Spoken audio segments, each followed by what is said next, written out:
We divide 849 by 5 in a long division method.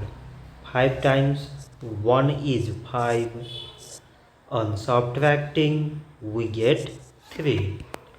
So now we put down this 4 and it is 34. 5 times 6 is 30. On subtracting, we get 4.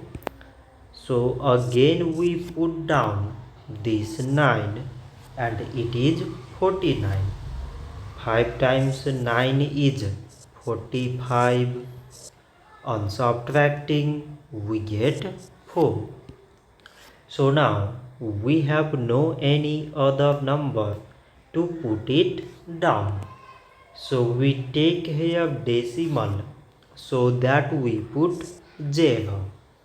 So it is 40 and 5 times 8 is 40. On subtracting, we get 0.